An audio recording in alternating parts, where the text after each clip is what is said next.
Carissimi fratelli, buon pomeriggio. Ecco, io sono per responsabili che vi ha importunato durante 2 anni fa, proprio per la ricerca vostra, l'indagine sull'ordine dei frati francescani, di cui questo è il rapporto generale che voi dovete trovare presso la Curia Generalizia e di cui oggi vi presento un capitolo, un aspetto che riguarda un aspetto che riguarda la dimensione della evangelizzazione e della missione. Io seguirò tutta una serie di tabelle per cui è più facile vederle direttamente dallo schermo, però comincio già con individuare 3 aspetti.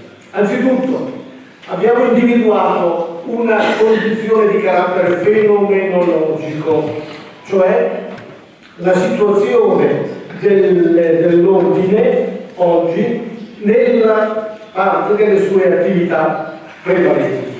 Ecco, questa è una dimensione di tipo fenomenologico, a cui seguirà una seconda dimensione di carattere, diciamo, propositivo. Che cosa voi pensate sia più direttamente pertinente all'ordine francescano, al carisma dell'ordine francescano.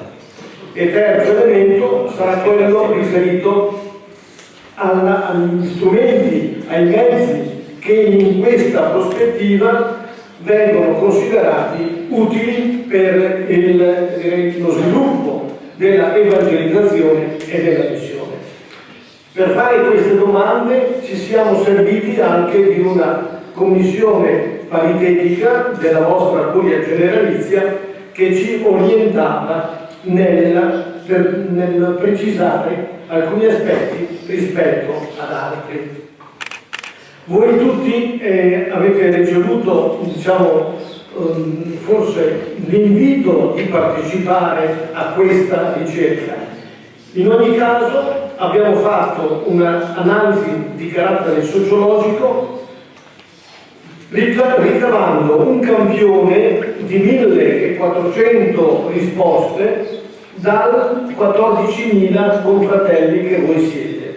Ecco, per cui abbiamo rilevato dei campioni, un campione, l'abbiamo suddiviso secondo diverse età e l'abbiamo suddiviso anche a seconda delle regioni, dei continenti nei quali voi siete distribuiti.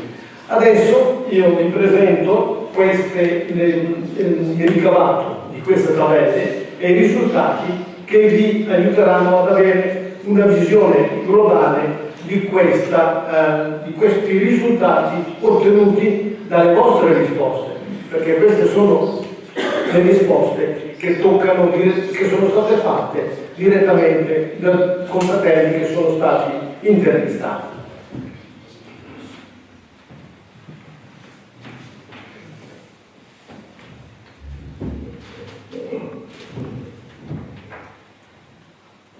Ecco, parto da questa prima riflessione. Quali sono gli atteggiamenti dei frati nei confronti delle nuove sfide all'ordine dei frati minori? Ecco, in questa tabella abbiamo considerato circa una serie di 8 orientamenti. Primo relativo all'evangelizzazione, poi alla giustizia e alla pace, all'ecologia e alla salvaguardia del creato, alla difesa dei diritti umani, all'emarginazione sociale, al dialogo ecumenico interreligioso, allo sviluppo dei mass media e alle migrazioni. Questi sembrano essere gli aspetti prevalenti dell'attività dell'ordine. Allora, ecco, voi vedete che immediatamente balza all'occhio la preminenza della evangelizzazione e della missione, e cioè, ecco, circa il 70%, il 68%, il 69% dice che è in che misura tu sei impegnato nella priorità dell'ordine dei frati minori di fronte alle nuove sfide mondiali.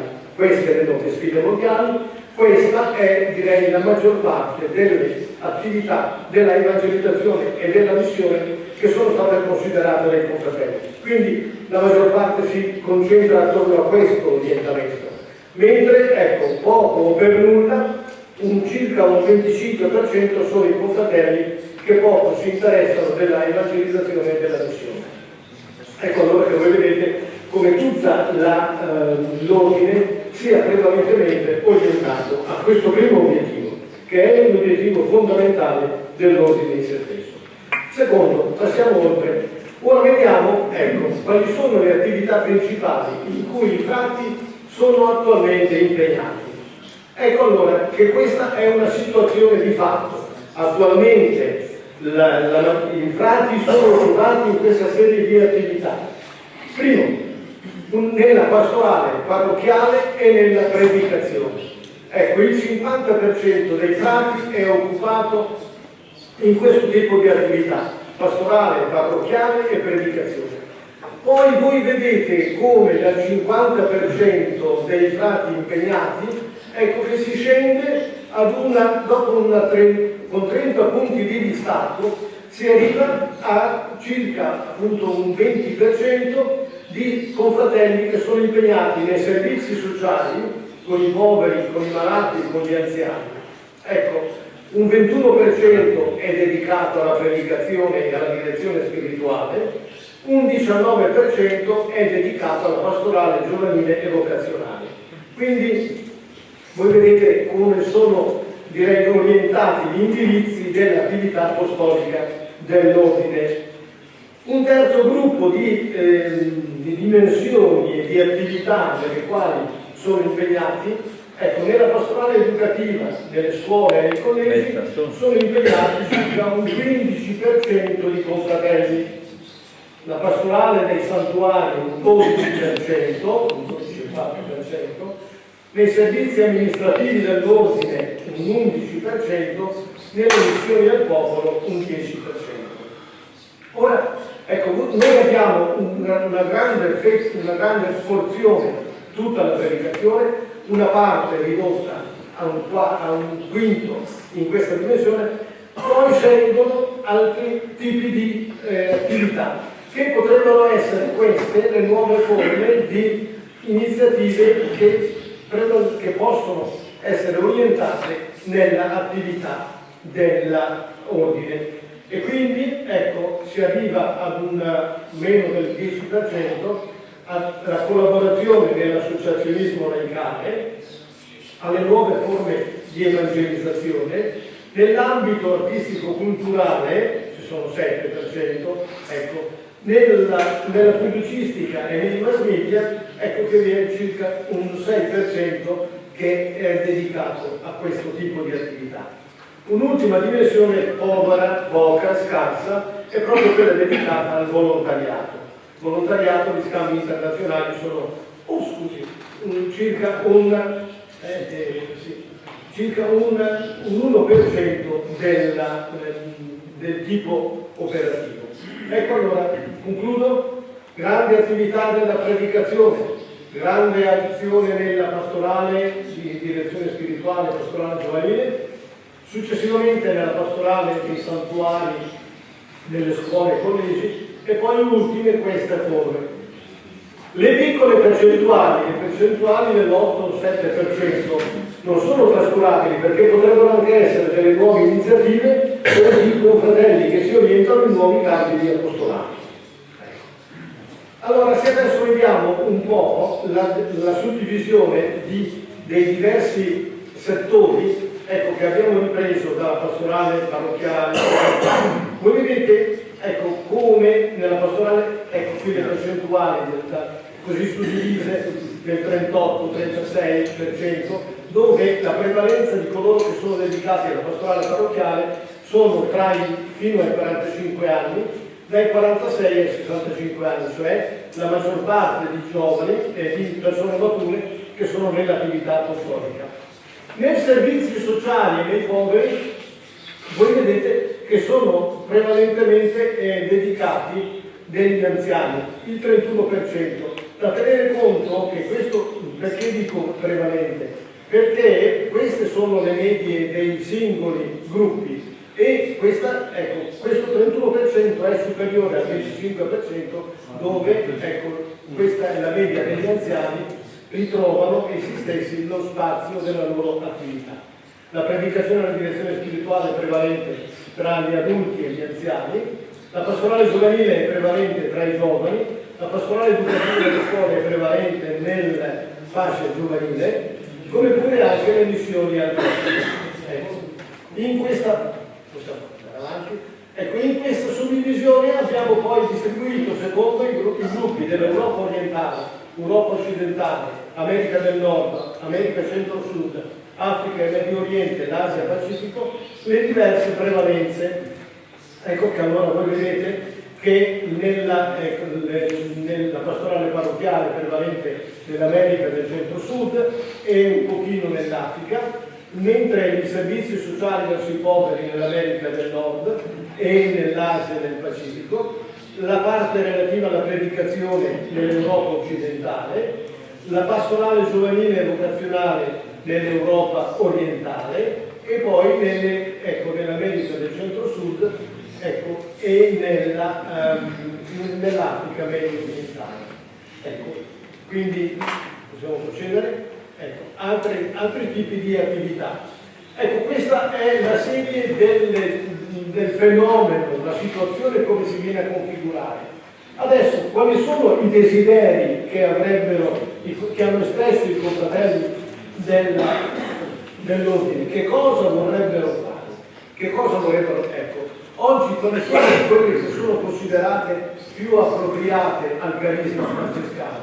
Anzitutto viene considerato dal 54,7% viene considerata la pastorale, che con solo di una vita ecclesiale realmente comunitaria e solidaria. Voi vedete che allora si riprende lo stesso schema di prima e troviamo appunto più della metà e qualche punteggio, qualche decimale sotto della metà, questo dare testimonianza silenziosa del buon esempio. Un rilievo che possiamo fare rispetto a questo item è che la testimonianza silenziosa del buon esempio è un po' comune a tutti e quindi è un po' poco significativa, pur essendo in se stessa una percentuale molto elevata.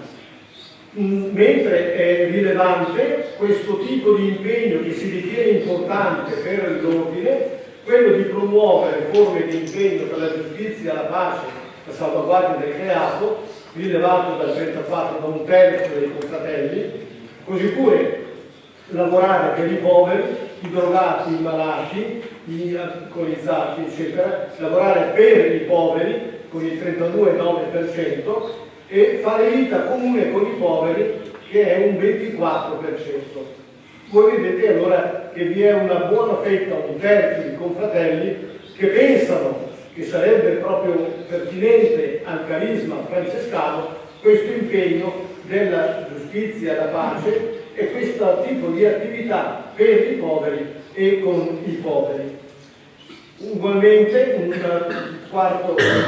terzo gruppo è impegnato a lavorare per un'economia equa e solidale e ritengono che sia importante lavorare in questa direzione. Quindi circa un 20%, 1 su 5 dei confratelli, sembra considerare questa direzione molto importante.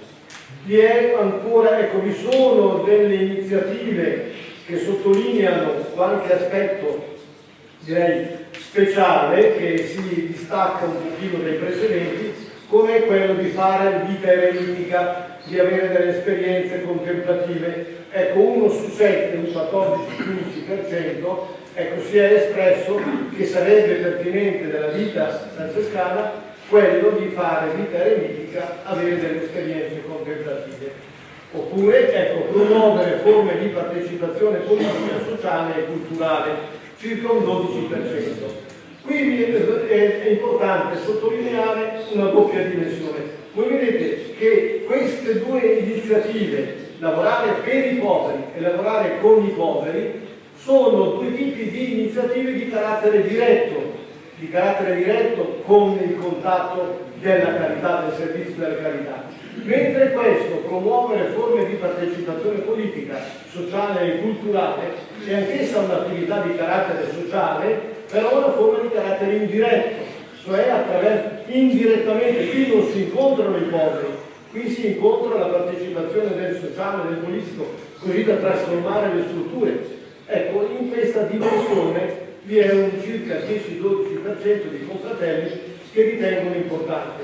Posso anticipare un dato: in questa dimensione, nel lavorare per e nel lavorare con, sono in prevalenza i giovani che si orientano in questa dimensione, mentre gli adulti in persona più matura, ecco che alcuni di questi sono per un tipo di attività che non è più diretta, ma che è, direi, ugualmente efficace, come è l'interessarsi dell'iniziativa, del sociale e del politico.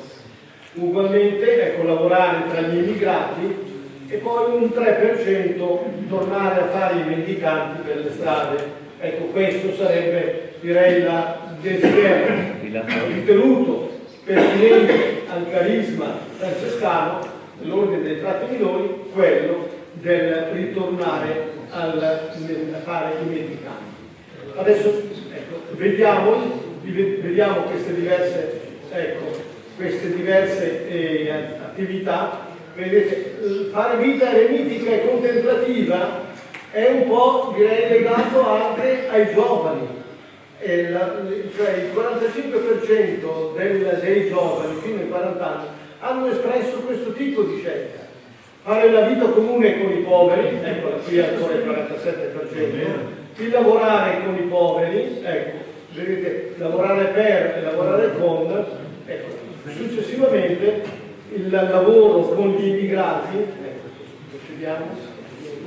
il lavoro con gli immigrati, ecco, è prevalente nelle zone, cioè tra gli adulti, tra gli anziani, e la vita ecclesiale comunitaria, ecco, tra gli adulti di mezza età. Il mendicare per le strade sono ancora i giovani. Ecco, questo atteggiamento dei giovani sembra una dimensione, la dimensione contemplativa e la dimensione del lavoro diretto è prevalente in un certo tipo di gioventù, di confratelli giovani che sentono il bisogno, ecco, questo tipo di espressione che si è manifestato attraverso queste forme che dipende appunto dall'attualità e dalla possibilità di realizzazione. Proseguiamo ancora. Ecco, rivedendole a livello dei continenti di lavoro, ecco, il fare vita eremitica, ecco, sembra prevalente nella zona dell'America centrale e dell'Asia Pacifica, così anche la vita comune con i poveri, il lavorare per i poveri nell'Europa orientale e nell'America del Nord e nell'Africa medio orientale, il dare buon esempio dell'Europa orientale ancora. Voi vedete, l'Europa occidentale si qualifica quasi sempre attorno alla media, non sembra, se non particolarmente, direi, diretta in quella che è l'attività apostolica, la vita ecclesiale che costituisce appunto la comunità. Ecco, questo discorso relativo all'azione del desiderio che cosa può essere realizzato, ed è appunto un aspetto, come abbiamo visto, particolarmente, direi, orientato verso l'azione evangelizzatrice, verso l'azione del sociale diretta, verso l'azione sociale indiretta della partecipazione politica e verso una forma di contemplazione, una forma di maggior spirito di preghiera e di vita interiore. Ecco, allora, tra questi, dopo aver analizzato la dimensione fenomenologica, la dimensione opzionale, cioè del desiderio, del quale sarebbe l'attività più vicina al carisma, perché anche il carisma appunto ha probabilmente delle innovazioni, delle novità, ecco, che sono da prendere un po' secondo questo tipo di orientamento che è emerso. Ecco che allora cosa aiuta di più nella tua missione evangelizzatrice? Ecco, un aspetto che è in vita interiore, la preghiera personale e la meditazione frequente, ritenuta ormai da 2/3 dei confratelli, la testimonianza del buon esempio e poi la vita di carità nella fraternità. Questa dimensione, che è costituita da circa un terzo dei confratelli, ecco, viene sottolineata in modo particolare perché uno dei difetti che si è riscontrato all'interno, direi, delle comunità e che hanno maggiormente, direi, impressionato è stata la mancanza di relazioni fraterne interpersonali, quella mancanza di carità che in un certo modo diventa anche una freddezza e un tipo di individualismo per cui ciascuno fa il suo lavoro ma poco in sintonia con l'insieme della comunità. Ecco, allora, come vedete, il desiderio qui del 31%, ma in altre domande della nostra inchiesta si è arrivati al 40%, al 50% di confratelli che desiderano una vita di comunità molto più fraterna, molto più attenta alle dimensioni della relazionalità, della condivisione. Ecco, un terzo gruppo di fattori si orienta sulla dimensione culturale. Ecco, le prime due, una buona formazione culturale e l'aggiornamento continuo. Si sente l'esigenza di questa cura dell'aggiornamento, dell'essere attenti alle dimensioni, alle tendenze culturali del proprio tempo, ed è un aspetto molto rilevante.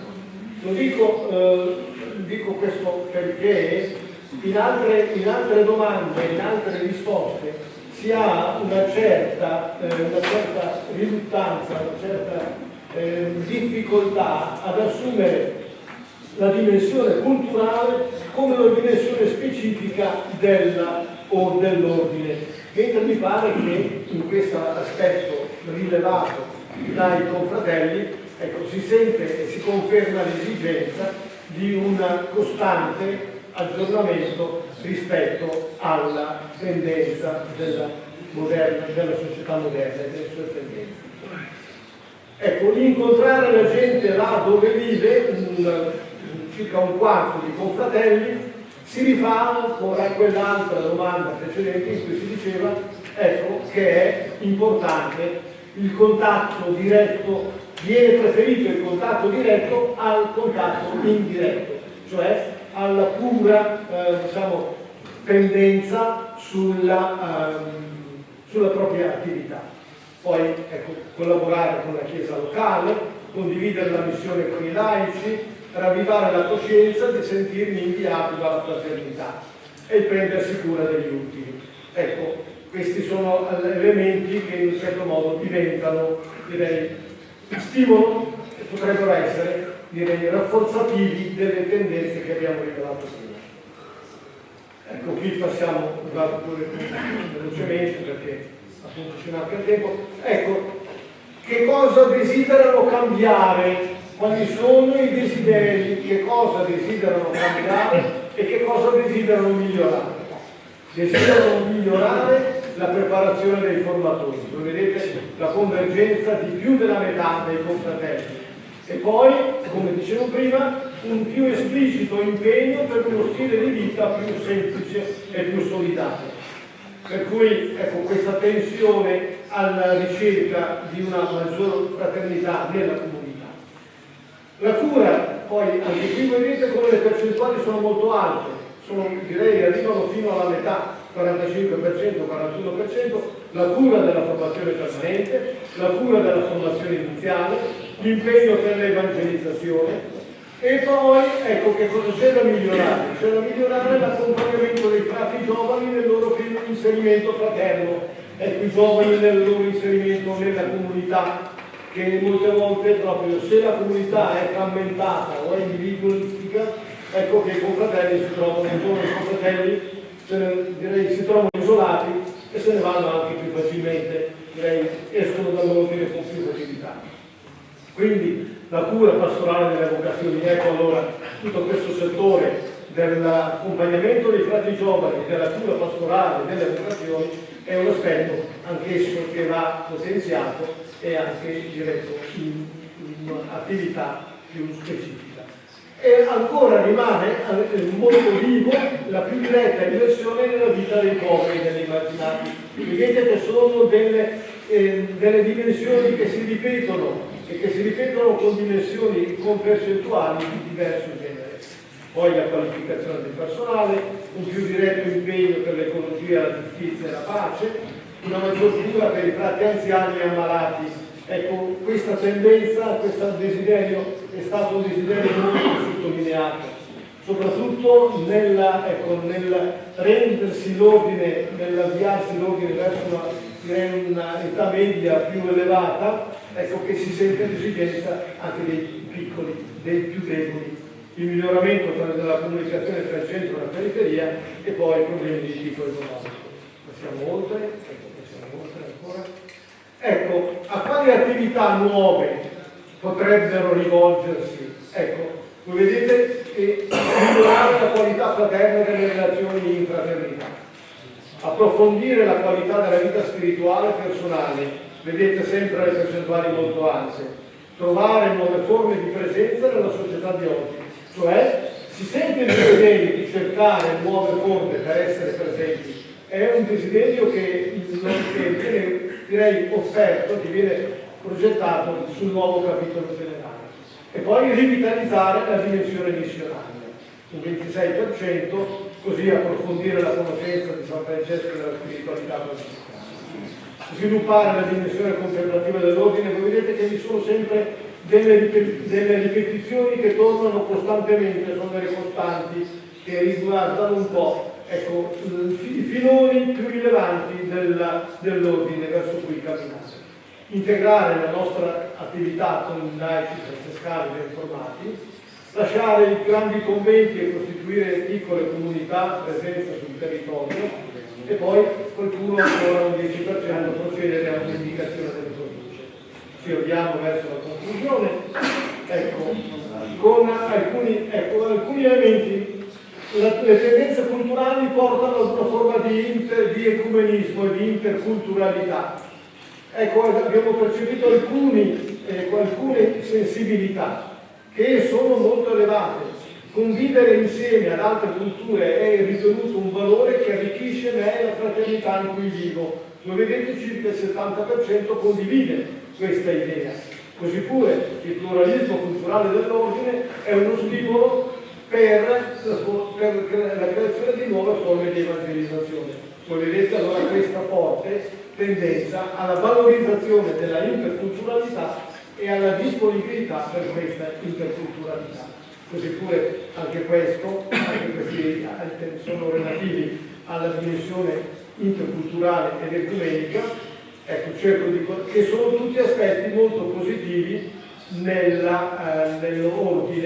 Ecco, cerco di dialogare anche con chi la pensa diverso da me nel dialogo ecumenico e interreligioso. Voi vedete che arrivano sempre da sopra il 60-70%, sommando i molti e sommando la massa. Ecco, più che abbiamo fatto una carrellata molto veloce, però penso che possa aver costituito una serie di stimoli che permettono una riflessione e poi un approfondimento anche nelle ulteriori discussioni. Grazie.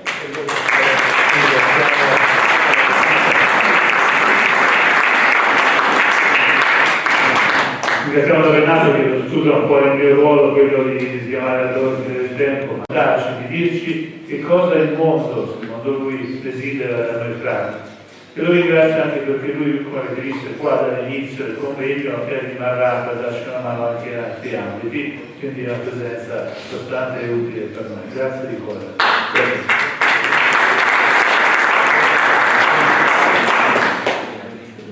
Muy buenas tardes a todos ustedes. Agradezco mucho la invitación de Gerardo, de Arturo, para poder estar estos días compartiendo y ahora en este momento para exponer justo un pequeño tema que se me ha pedido preparar. He dejado ya el texto para que ustedes lo puedan tener, en donde encontrarán algunas cosas más analíticas de las que vamos a exponer aquí de manera verbal.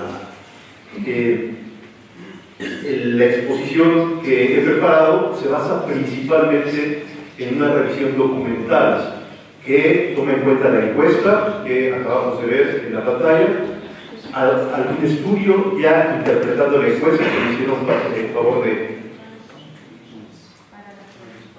más espacio. También hay un estudio en donde se interpretan algunos de los datos de la encuesta, así como varios de los subsidios que hemos recibido en esta ocasión y que, además de otros documentos, como las reglas, las constituciones, los estatutos generales de la orden, etc. Igualmente las conclusiones de los congresos regionales que han preparado este Congreso Internacional. La exposición está dividida en varias secciones, 4 fundamentalmente, en donde se trata de responder la pregunta ¿qué espera el mundo y la Iglesia de la Orden de los Hermanos Menores a partir de lo que he podido revisar? Y su servidor se atreve a arriesgar 4 cosas. Una primera, muy posiblemente lo que esperaría la Iglesia y el mundo sería un discernimiento franciscano del cambio de época. Segundo, el volver a lo esencial, es decir, no solo entender la nueva evangelización como nuevos métodos, nuevas expresiones, nuevo ardor, sino ante todo como la novedad que significa la persona de Cristo frente a ciertos moralismos que hoy prevalecen al interior de la Iglesia. Tercero, me atrevo de manera muy respetuosa a presentar algunas áreas de oportunidad, es decir, temas que están escasamente desarrollados y que me parece que valdría la pena prestarles una mayor atención. Y finalmente, en la conclusión, un asunto que me es muy querido y que ya don Oscar Rodríguez lo ha introducido, que es la gran oportunidad que tenemos con el Papa Francisco, no solo de admirarlo, sino de acompañarlo para que no esté solo y de esa manera poder ayudarle delante de las resistencias que se encuentran al interior de nosotros mismos y de muchas estructuras eclesiales. El primer punto, que es el discernimiento franciscano sobre el significado del cambio de época, lo voy a desarrollar nada más brevemente, de manera verbal, sin leer el texto, y lo resumo de la siguiente manera.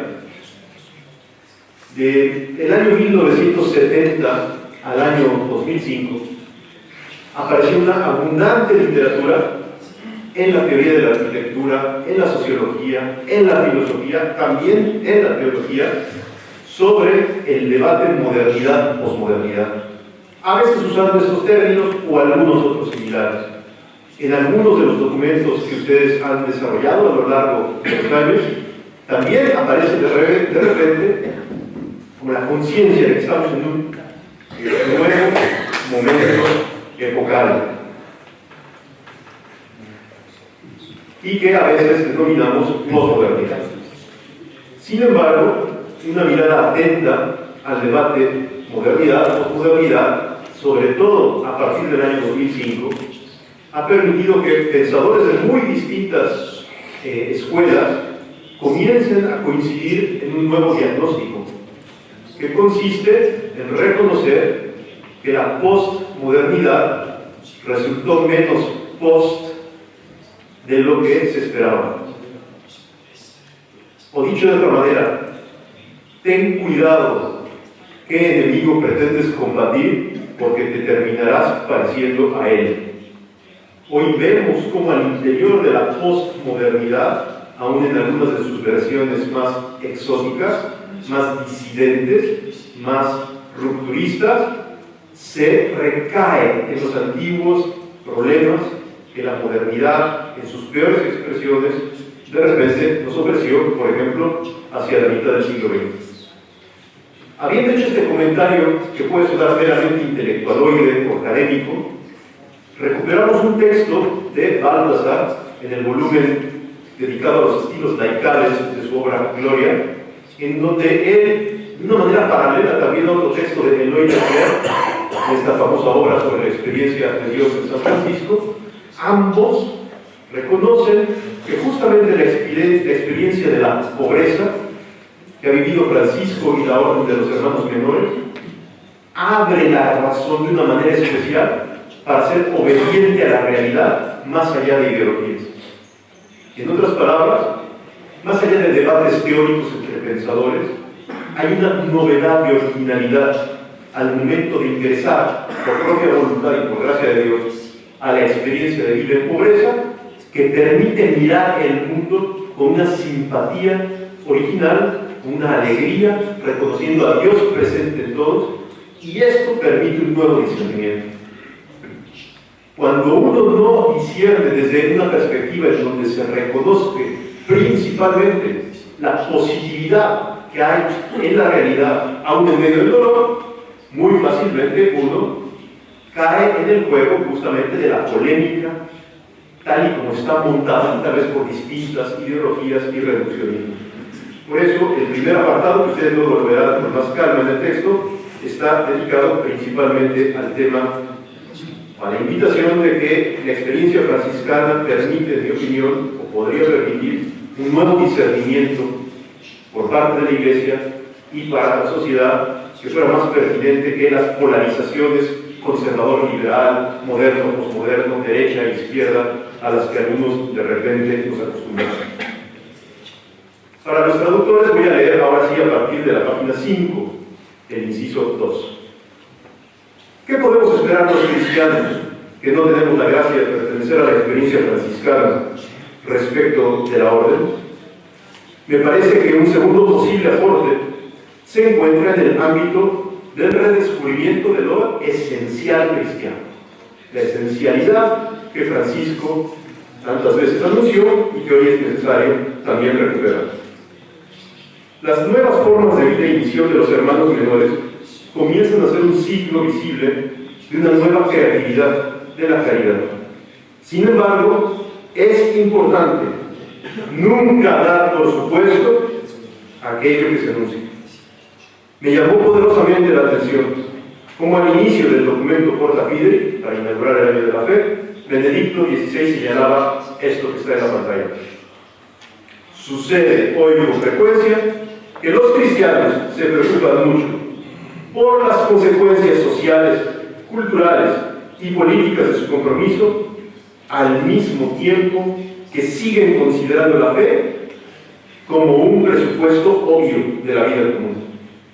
De hecho, este presupuesto no solo no aparece como tal, sino que incluso con frecuencia es negado. Estas palabras parecen un poco duras. Entre nosotros los cristianos damos por obvia la fe, la negamos. ¿No es excesiva esta afirmación? Tal vez sí, si tenemos bien instalado en el corazón lo esencial cristiano. Tal vez no, si no redescubrimos cada día lo verdaderamente esencial.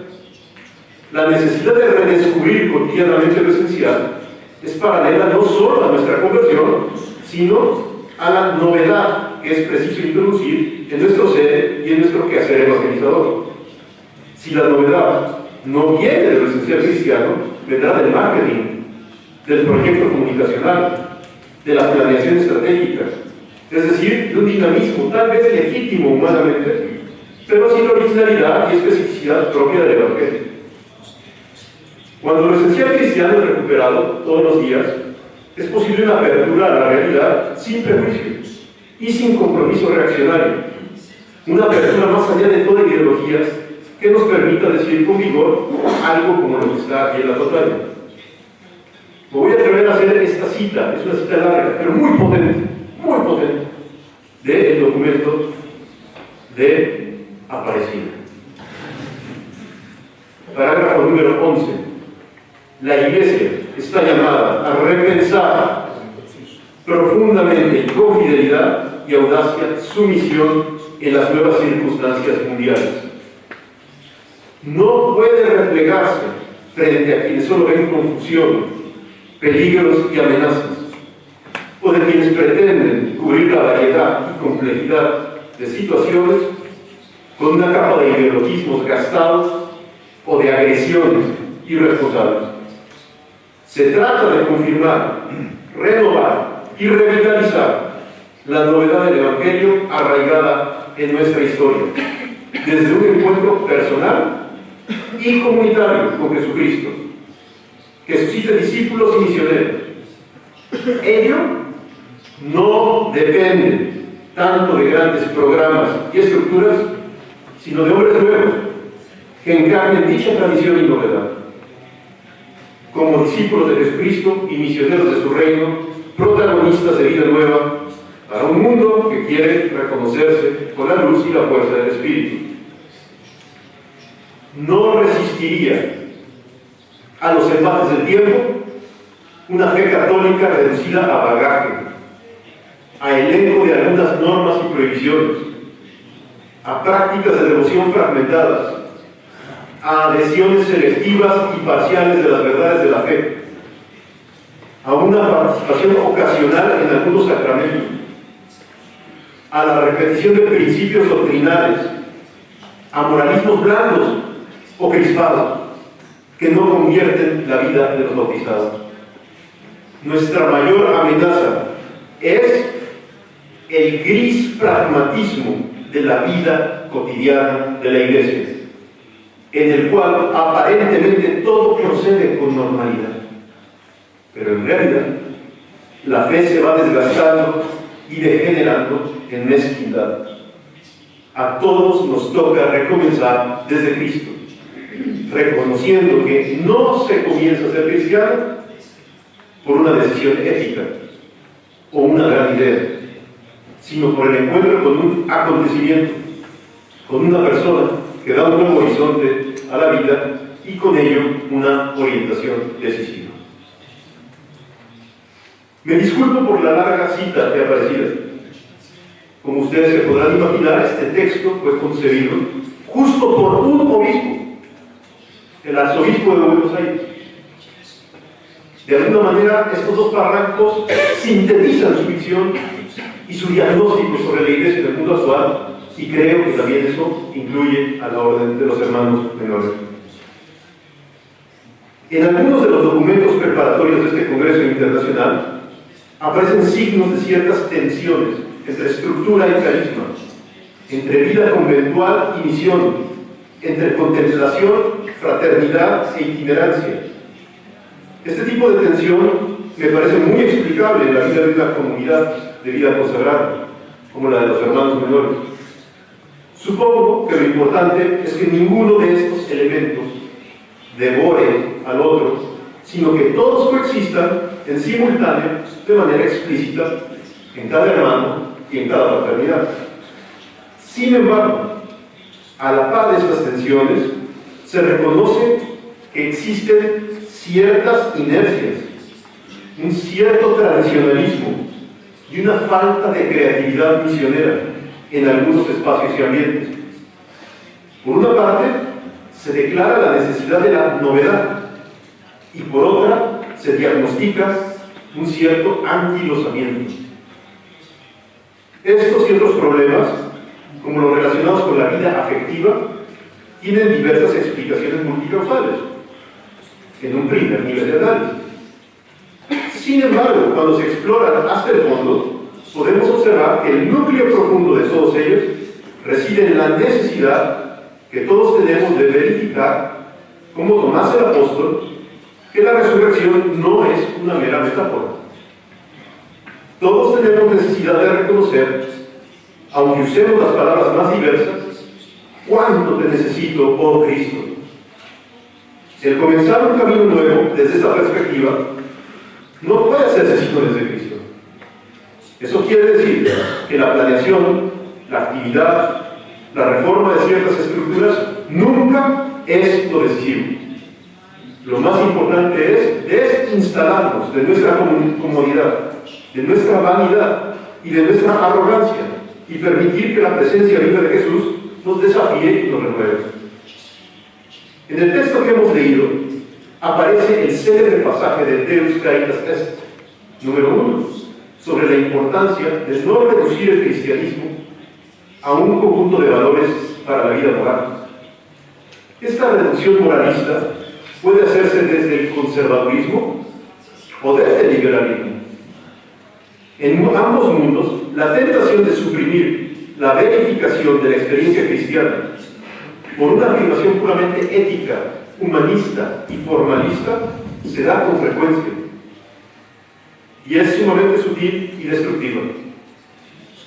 Joseph Ratzinger ya había insistido en este tema poco antes de ser elegido papa. Cito, está en la pantalla. La tentación de transformar el cristianismo en moralismo y de concentrar todo en la acción moral del hombre es grande en todos los tiempos. Creo que la tentación de reducir el cristianismo a moralismo es grandísima incluso en nuestro tiempo. Dicho de otro modo, San Agustín enseña que la santidad y la rectitud cristianas no consisten en ninguna grandeza sobrehumana o talento superior. Si fuera así, el cristianismo se convertiría en una religión para algunos héroes o para grupos de élite, para grupos de elegidos. La vida cristiana no consiste en la conformación de algún tipo de grupo de élite, económica, espiritual, lo que sea, en alguna modalidad de acción social organizada, o en la imitación mecánica de algunos rasgos de la conducta de Jesús. En la nota a pie de página, su servidor se atreve a poner esta cita, también muy breve, de San Agustín, pero muy potente, que dice así, está hablándole a los pelagianos: este es el horrendo y oculto veneno de vuestro error, que pretendéis hacer consistir la gracia de Cristo en su ejemplo y no en el don de su persona. Interesante. La vida cristiana es docilidad a la amistad incondicional que nos ofrece una presencia que salva, que perdona, que restaura, que libera. Presencia real, no metafórica, de Jesús en la Eucaristía, en la palabra de Dios y en la carne concreta de todos, en especial de los más pobres. Este es el contenido del anuncio cristiano. Los cristianos no anunciamos nuestra coherencia, sino que alguien más grande que nuestra incoherencia nos ha perdonado y con ello la carne que debería estar muerta vive. Desde mi punto de vista, el mundo y la Iglesia esperan precisamente esto de la orden. La originalísima autenticidad bajo la cual San Francisco vive el Evangelio no puede extraviarnos en este punto si se mira con atención. El poverero anuncia primariamente y por sobre todas las cosas a la persona viva de Jesús. Los valores, la moral, los proyectos de transformación social son importantes, pero vienen después. Algunas áreas de oportunidad adicional. Mirando el contenido del sondeo de opinión sobre el estado de la orden, se aprecian muchos signos de esperanza y de renovación. Sin embargo, tomando en cuenta estos datos y los documentos preparatorios que he podido revisar, me llaman la atención algunos temas que están escasamente tratados y que podrían brindar algunas áreas de oportunidad misional. Ustedes sabrán mucho mejor que yo si los elementos que a continuación menciono son reales o si merecerían ser matizados o acotados. Primero, la vida en pobreza y la posibilidad de una nueva praxis popular liberadora. A través de San Francisco, el cristianismo recuperó en buena medida la conciencia sobre la simplicidad evangélica, la comunicación de los bienes y la libertad que permite una imitación de Cristo abnegada y alegre al mismo tiempo. El espíritu de cruzada, tan popular en la Edad Media, se transformó a través de los franciscanos en celo misional que rápidamente los llevó a tener presencia en todo el mundo conocido. No faltaron acercamientos de algunos franciscanos a diversas modalidades de joaquinismo, Joaquín de Fioret, y de exaltación apocalíptica. Sin embargo, en general, los franciscanos prosperaron inmensamente, anunciando la pobreza como dama que libera y santifica. Muchas intuiciones de grupos y tradiciones anteriores encontraron en Francisco de Asís una suerte de síntesis y equilibrio que ayudó a la Iglesia a comprender nuevamente las exigencias evangélicas sobre la pobreza y la ayuda a los pobres. Los franciscanos colaboraron de manera importante en la renovación de la Iglesia Católica y a recuperar la centralidad que posee la pobreza de Jesús en el mensaje evangélico más originario. En cierto modo, gracias a los hermanos menores, la pobreza voluntaria, antiguamente asociada a la fuga mundi, propia de la vida monacal, se transformó en parte del contenido práctico y misional de quienes entienden que el cristianismo ha de ser vivido apostólica y misionalmente. Este giro activo y misional amplía la comprensión cristiana de la pobreza y puso las bases para procesos de expansión cristiana que sobrevendrán a partir del siglo XV. La comprensión cristiana de la pobreza de San Francisco se caracteriza no tanto por hacer crítica social, sino por intentar ofrecer una propuesta, incluso crítica, desde la asunción personal y comunitaria de la pobreza de Cristo como opción. A diferencia de otros movimientos sociales, contrarios a la situación de injusticia y marginación en la que han vivido muchos pueblos y comunidades, los franciscanos, en términos generales, han afirmado su inconformidad ante la injusticia desde la inmersión solidaria en Cristo con quienes viven en la pobreza.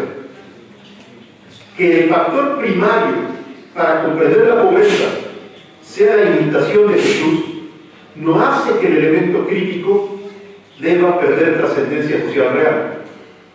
El seguimiento fiel de Jesucristo, pobre, recupera una lógica, una racionalidad basada en el don, que de suyo desafía la lógica del puro intercambio, propia de la actual economía del mercado neoliberal. En esta breve expresión, me parece, descansa la posibilidad de un potencial crítico que no debe ser obviado o acallado. Como me avisan de que ya quedan pocos minutos, trato de resumir simplemente diciendo que la lógica del don no es la lógica del conflicto, sino es la lógica de algo que, reconociendo el conflicto, lo ilumina con una realidad mayor. Por eso, desde mi punto de vista, es muy importante recuperar la conciencia de la necesidad de volver a vivir una reflexión crítica de la praxis de la Iglesia entendida como pueblo, en el momento en que esta Iglesia lucha por la justicia y por la libertad y la liberación de los hombres. En otras palabras, también tal vez más pertinentes, los difíciles problemas que se vivieron en la controversia sobre la teología de la liberación en los años 70 y 80, hay que entenderlos en su contexto. Y hay que recordar que el documento primero de condena a la teología de la liberación, Libertatis Nuncius, estuvo acompañado de un segundo documento. El primero, toda la gente conservadora lo celebró. Qué bueno que se les llama la atención a estos marxistas cristianos. Pero el segundo, nadie le hizo caso. En donde el cardenal Ratzinger, prefecto de la Congregación para la Fe, invitaba a desarrollar una teología de la liberación no ideológica y radicalmente comprometida con los más pobres. Es muy sintomático que el primer documento fue celebrado y el segundo fue prácticamente ignorado. Creo yo que estamos ya en las condiciones de, sin tener que apelar a ideologías y a compromisos extraños al Evangelio, recuperar la novedad de un anuncio liberador, no solamente a nivel espiritual, sino integral desde la vivencia del Evangelio y el seguimiento de Cristo joven. Una segunda área de oportunidad que rápidamente menciono es el tema del papel de la mujer y la importancia de la unidualidad relacional. ¿Qué quiero decir con esto? Que me llamó mucho la atención que al revisar todos los documentos que me hicieron favor de acercar, prácticamente no se encuentra una palabra sobre el genio femenino y la importancia de mostrar un rostro del humano en donde varón y mujer en unidad manifiestan cuál es el plan de Dios para el presente y para el futuro del hombre.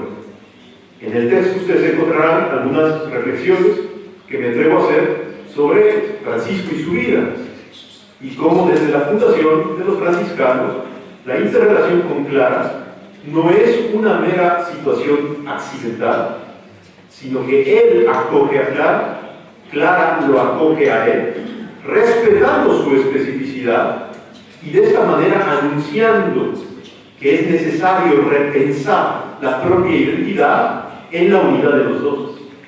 No estoy insinuando aquí el coqueteo con ninguna teología más o menos exótica, disidente. No. Simplemente apelo a la más conservadora teología del cuerpo de Juan Pablo II, que no solamente sirve como un bonito estímulo para fundamentar la teología del matrimonio y la familia, sino que tiene importantes catequesis, la teología del cuerpo de Juan Pablo, sobre el modo de vivir la vida celibataria en relación con el sexo opuesto.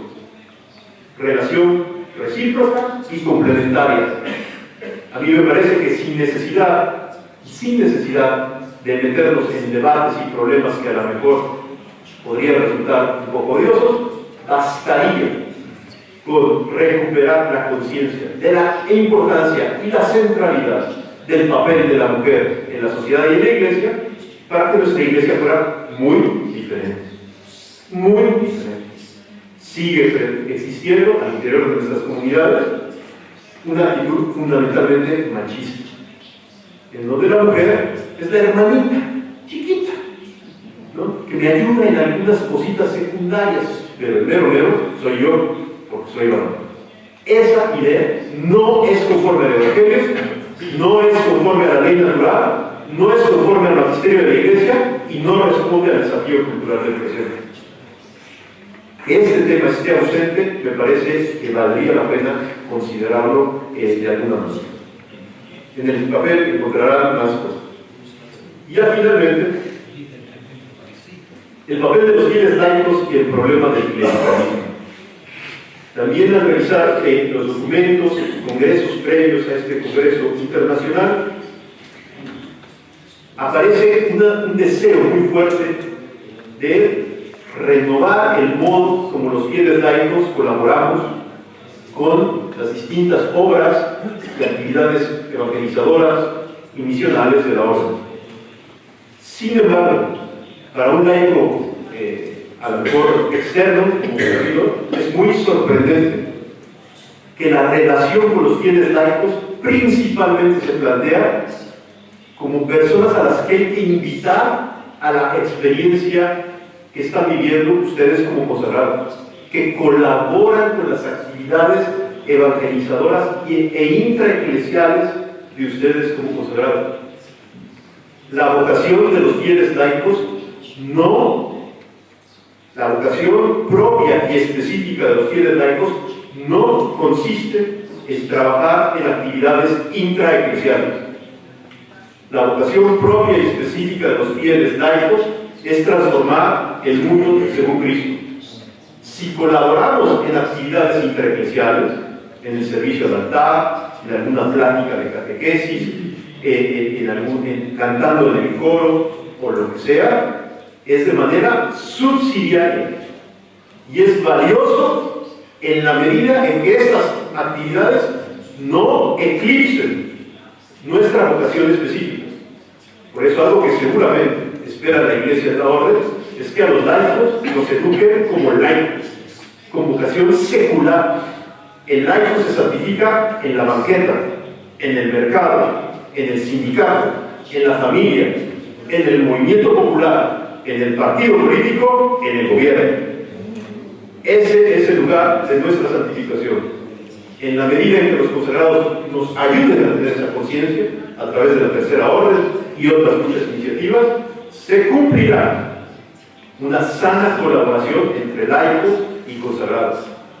Si los laicos a veces padecemos el clericalismo, también lo padecemos por nuestra propia culpa, porque nos encantan las sotanas, las medallitas, los gestos y signos propios de la vida consagrada.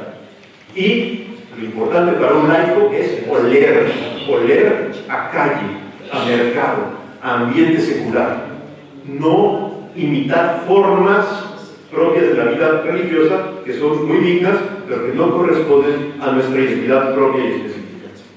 Y el último punto de la conclusión, simplemente decir que desde mi punto de vista La orden está en un momento muy providencial de su historia, con el Papa Francisco, que ha querido, no por marketing ni por pose, escoger ese nombre, porque su nombre es un programa, y es un programa de reforma. Joseph Ratzinger había dicho poco antes de ser elegido Papa, Ecclesia semper reformanda, una expresión de Lutero muy potente, muy fuerte. Pero es claro que el Papa Benedicto no logró crear el equipo humano para implementar una reforma sustantiva en la Iglesia, solamente la teorizó. El Papa Benedicto decía, la reforma verdadera es una palabra muy desafiante, dice, es una ablación, es una ablación, donde se le va, tienen que quitar cosas a la Iglesia que son superfluas para dejar su originalidad. Francisco está haciendo lo que Benedicto tal vez no pudo hacer. De una manera extraordinaria, está anunciando que la Iglesia debe ser una Iglesia pobre para los pobres, sencilla, más que se sienta cómoda en las fronteras del mundo, en las periferias, en los temas límites. Y ahí me parece que la Iglesia y el mundo esperan algo de la orden de los hermanos menores. Lo voy a decir de esta otra manera. No basta admirar al Papa y decir, ¡ay, qué interesante que esto! Mira cómo besa al Señor lleno de tumores en la cara. Lo importante es acompañarlo en ese gesto. El seguimiento fiel al Papa, especialmente hoy, no es un seguimiento meramente intelectual. Hay que seguirlo con el corazón y en el gesto pastoral. De esa manera ayudaremos a que las resistencias al interior de la Iglesia cedan. Es claro que un solo hombre no puede transformar a la Iglesia. Es claro que el que la transforma es el Espíritu, porque Él es el que convierte en el corazón. Pero también es claro que el Espíritu quiere dejarse ayudar por quienes quieran vivir la aventura de acompañar al Papa en una profunda y a lo mejor dolorosa reforma que a todos nos hará bien al final del viaje.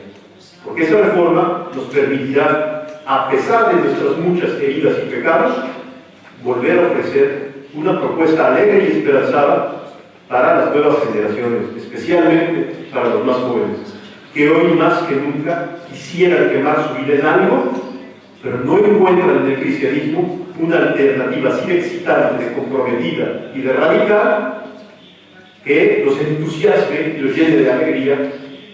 A mí me parece que Francisco nos está invitando justamente a volver justamente a lo esencial para poder hacer una oferta así en el contexto del nuevo cambio de época.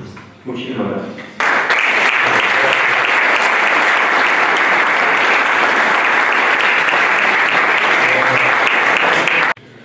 Bene, certamente è una domanda che per me è molto impegnativa, perché mi costringe a parlare indubbiamente esclusivamente a titolo personale, però portando in quello che dico l'esperienza sia della mia povera vita religiosa e soprattutto della mia esperienza della vita pastorale molto prolungata e molto intensa. Ho fatto 20 anni di parroco in una parrocchia dell'immediata periferia romana, 30.000 abitanti. E proprio da lì ho voluto partire, dall'esperienza che ho condiviso insieme a tanti altri confratelli sacerdoti, parroci. Noi ci siamo trovati in una stagione, naturalmente io mi riferisco all'esperienza della Chiesa italiana, perché non conosco, non sono molto limitato. Ci siamo trovati a vivere in un'esperienza pastorale dove ho avuto la netta sensazione che le parole del profeta, anche il profeta e i sacerdoti si aggirano per il paese e non sanno cosa fare, era la nostra cifra quotidiana. Ci siamo trovati a vivere come combattuti tra indicazioni che venivano in maniera molto autorevole dalla Conferenza Episcopale Italiana, che a mio avviso, legittimamente sia ben chiaro, però si era molto sbilanciata su quello che prima veniva accennato, cioè sulla morale, e io oserei dire anche in primo luogo sulla dottrina e morale. Mentre il Vangelo, per quanto venerato, proclamato e dichiarato essenziale, ecco, in effetti era, devo dirlo, ai margini. Ho sentito con i miei orecchi un santo vescovo che a margine di un incontro con i sacerdoti disse: e basta con questa parola di Dio, ci vuole dottrina, ci vuole morale. Ecco, e quindi noi abbiamo vissuto questa tensione molto forte, perché lo capite anche voi, come si fa a portare, ecco, ad esempio, i nostri ragazzi, le nostre famiglie a vivere la così alta esigenza della vita morale del cristiano senza un'adesione di fede e di amore al Signore Gesù Cristo, alla sua persona, al suo Vangelo. Ecco, è proprio questo, vedete, su questo io voglio un momentino appoggiarmi, perché, ecco, la mia visione, pur limitata, molto parziale, di San Francesco, mi importa dire che nei divini disegni hanno voluto significare in modo del tutto eccezionale e alla Chiesa del mondo, proprio in San Francesco e tramite Francesco, qualche cosa che a mio avviso attualizza e riproduce nella sua persona quanto secondo l'Apostolo Paolo compone il mistero del Signore Gesù Cristo, come lui ama chiamarlo, cioè la sua kenosis.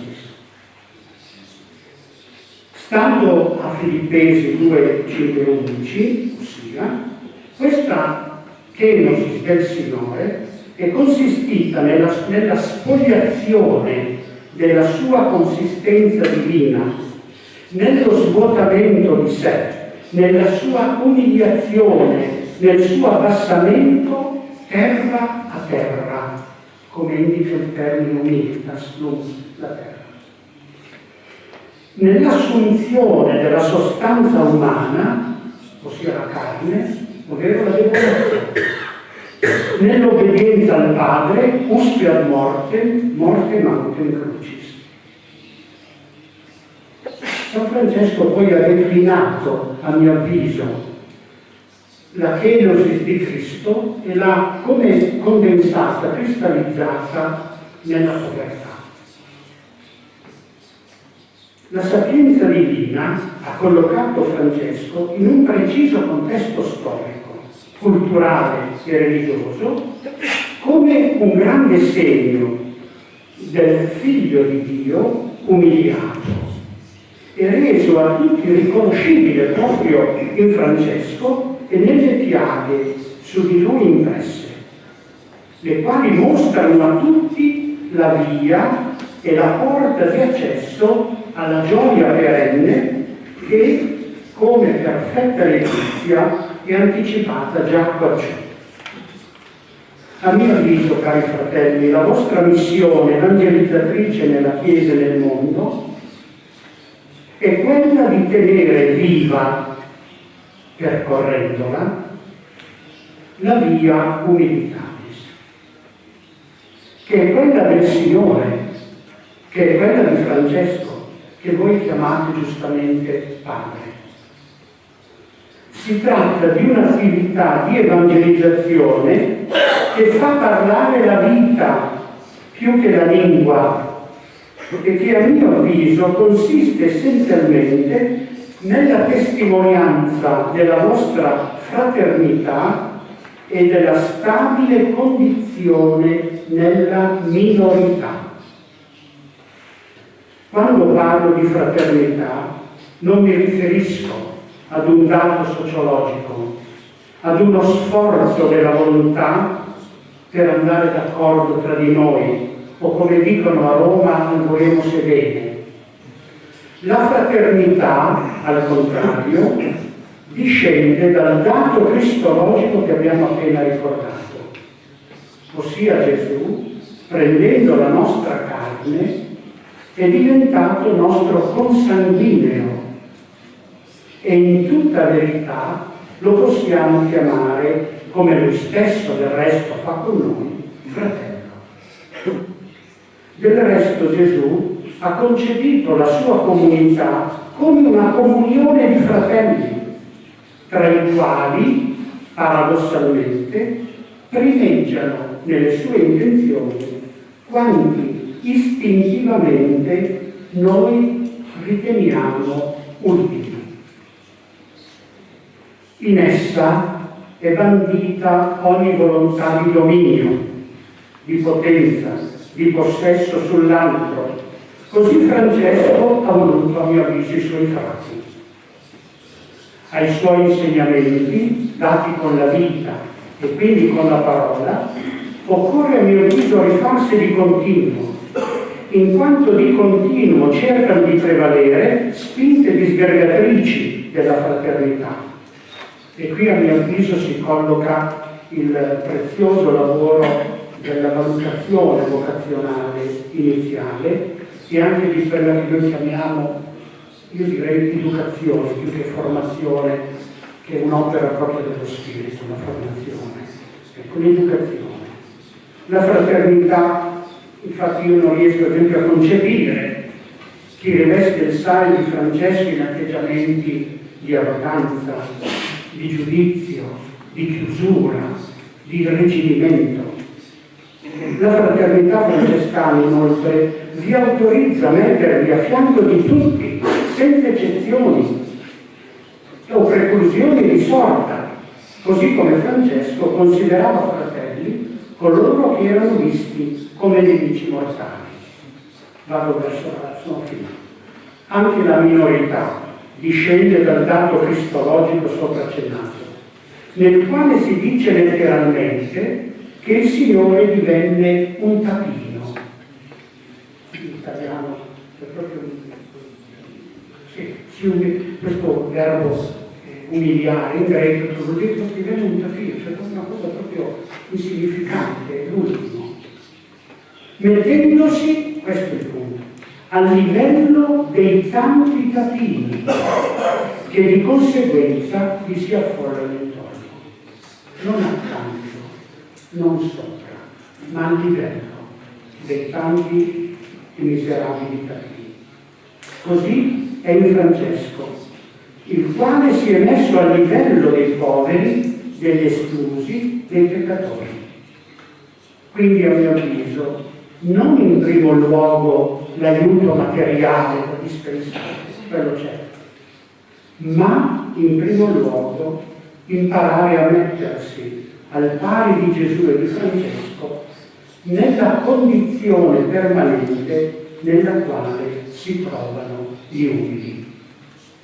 A questo riguardo, chiudo davvero, mi permetto di dirvi un'altra aspettativa che si nutre, parlo per me ma anche, ripeto, con quell'esperienza che ho affrontato. Il recupero, a mio avviso, dell'itineranza.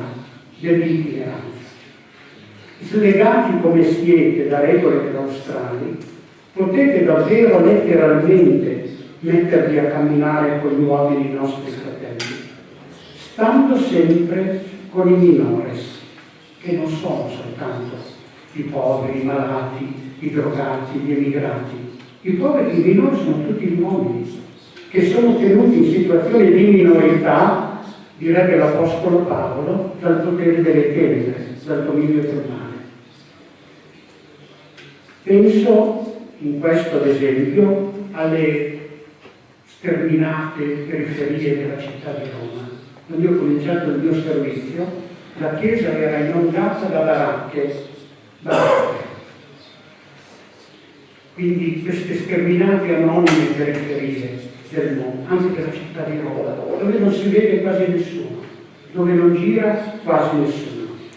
Penso ad esempio, non scandalizzato, mi parlo per l'Italia, all'estrema povertà dei nostri paesi, soprattutto dei piccoli paesi, sparsi nei 1000 comuni d'Italia, sulle montagne, dove c'è un popolo sbandato, povero, itinerante.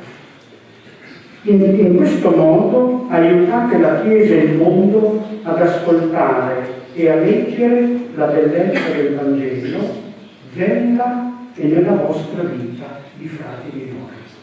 Questo è quello che sentivo di comunicarvi veramente. Ringraziamo di cuore.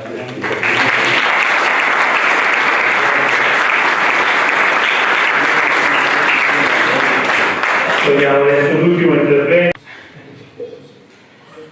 Hablaré en español. Buenas tardes a todos, que el Señor os desee la paz. Loado sea mi Señor por el Padre Giacomo Mini, cristiano, franciscano, padre y hermano, misionero y formador, ministro y profeta, santo en la santidad de Cristo nuestra Pascua. Alabado sea mi Señor por el bienaventurado Fray Giacomo. Aleluya.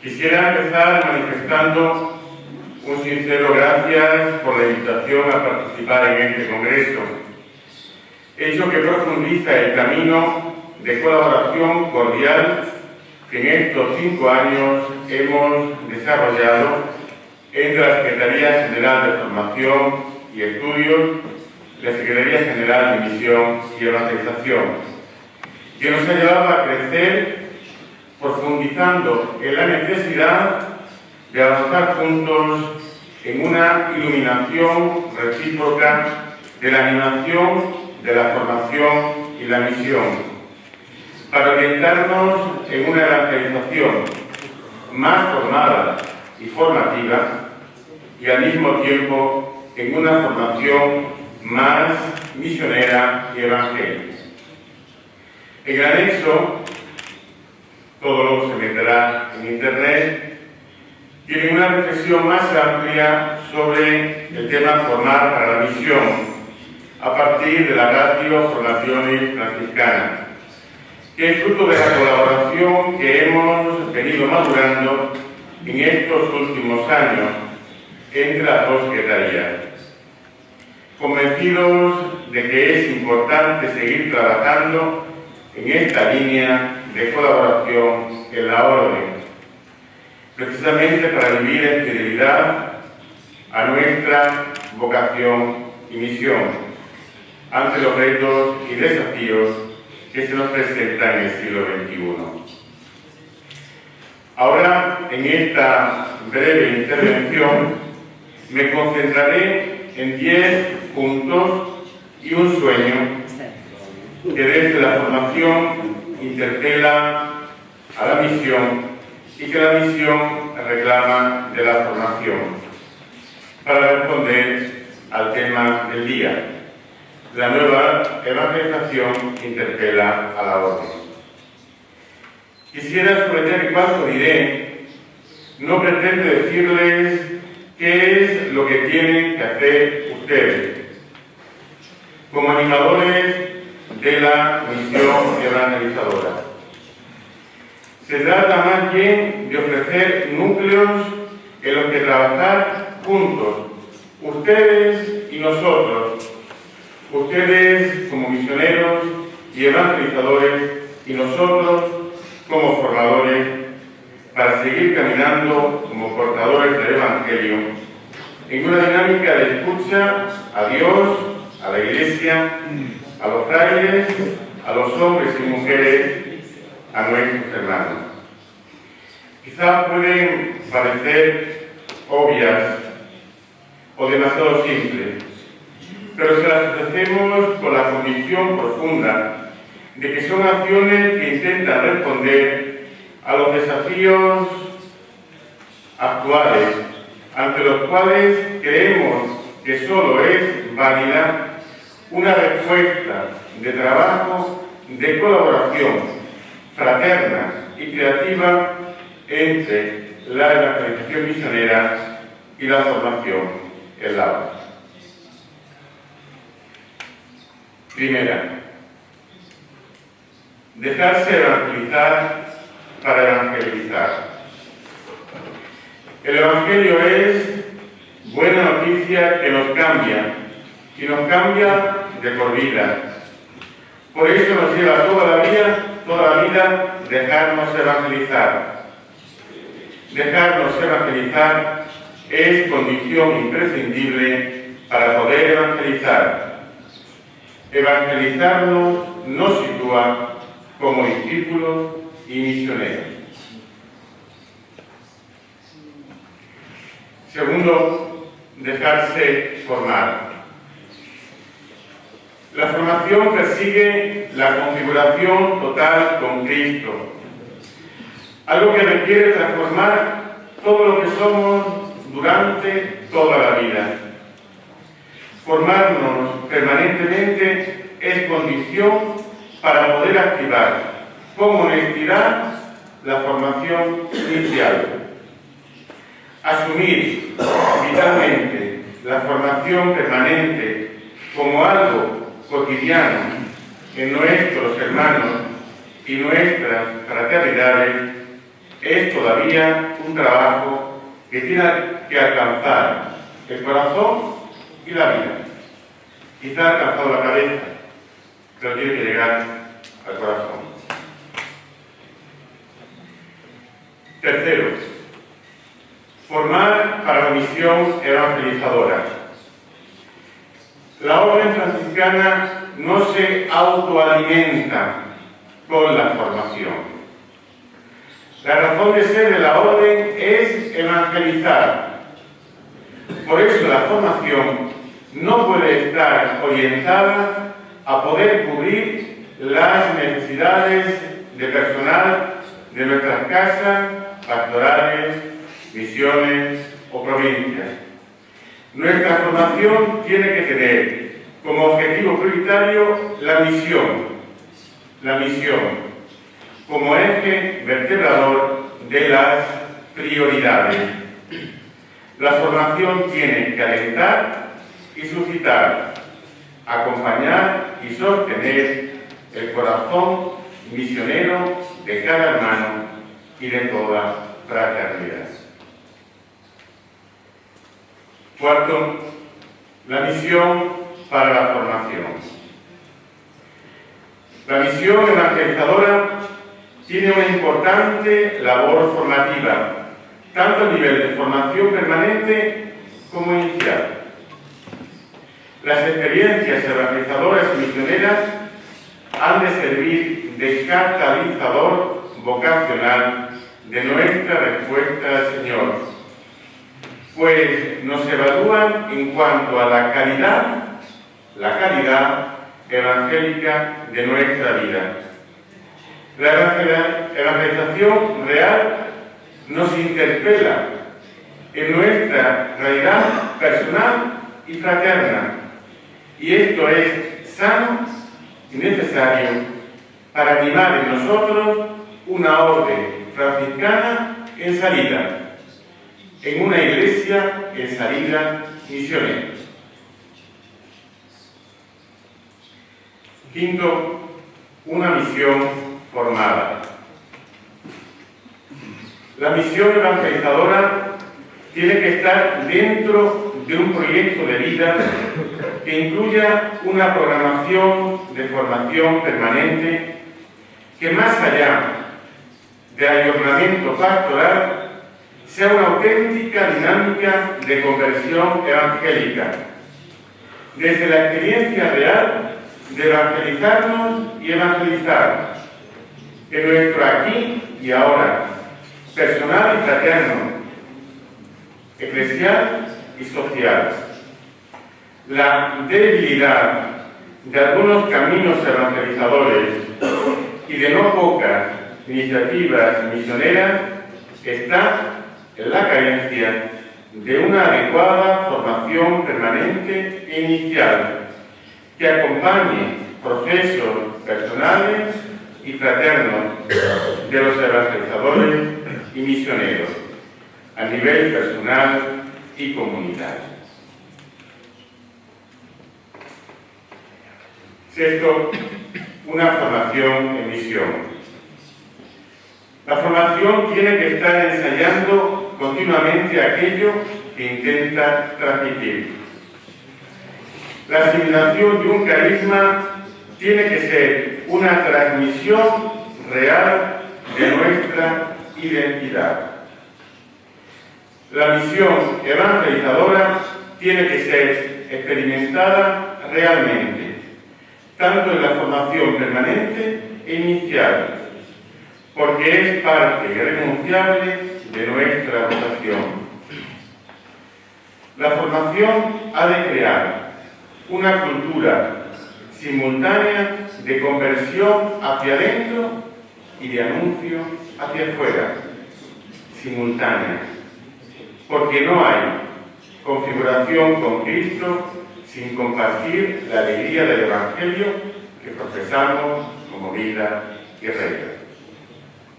Aquí la metodología de Maús tiene mucho que decir.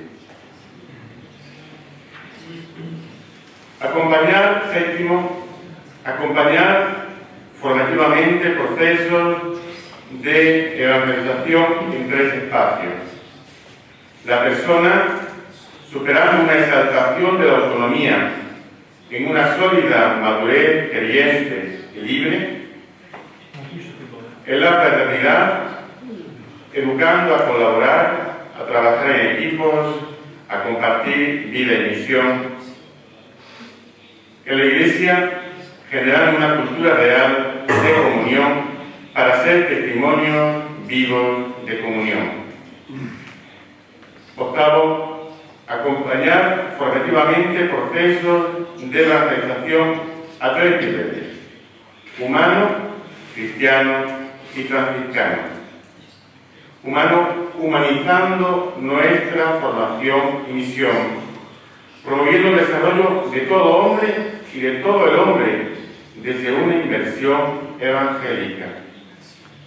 Cristiano, generando respuestas vitales probadas en la dificultad, desde la fe, la esperanza y la caridad evangélica, desde el espíritu de las bienaventuranzas. Franciscano, desde la forma vida del Evangelio, como fraternidad contemplativa en misión, en la Iglesia, caminando en experiencias interculturales, internacionales e intergeneracionales. Dejarnos acompañar formativamente en 3 acentos pedagógicos: integrar las prioridades franciscanas en clave de evangelización misionera es fundamental. Integrar las dimensiones personales, una integración personal madura y creyente durante todas las etapas y ciclos vitales. La vida religiosa es consagración de toda la vida para toda la vida. Integrar equipos de acción fraterna, gobierno, evangelización, misión y formadores. O articulamos y vertebramos la colaboración, o cada uno va por su lado. Décimo, acompañar las experiencias de la gestión y misión en la formación. Las experiencias evangélicas no forman mecánicamente, necesitan ser interiorizadas vocacionalmente y a esto debería ayudar la formación. La formación queda incompleta si se cierra a sí misma, en sí misma, pues está llamada a guiar la acción evangelizadora. Si no somos introducidos en la experiencia concreta de la vida, la misión queda desencarnada. A esta pedagogía de la experiencia debería durar tanto la misión como la formación. Las experiencias evaluadoras de la formación están llamadas a acompañarse mutuamente y contemporáneamente. No hay un antes y un después. Hay un empezar y reempezar juntos, siempre. Un sueño para pasar de lo bueno a lo mejor. Pasar de una formación y evangelización misionera de conservación a una formación y misión evangelizadora de conversión. Tanto lo repetía el padre Jacob. Otro sueño. Pasar de una formación y evangelización misionera pasiva, parada, a una formación y misión evangelizadora apasionada por Dios y por el hombre. Lo repetía, lo repite tanto el padre Carvalho.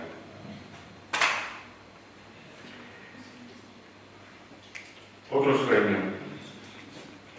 Pasar de una formación y evangelización parada, estancada, a una formación y misión evangelizadora en intimidad itinerante. Una expresión del Papa Francisco. Y un último sueño para acabar. Pasar de denunciarnos a nosotros mismos, a nuestras cosas, actividades, para anunciar a Cristo y este pobre y crucificado, como tantas veces decía nuestro Padre San Francisco. Y creo que acabamos. Gracias.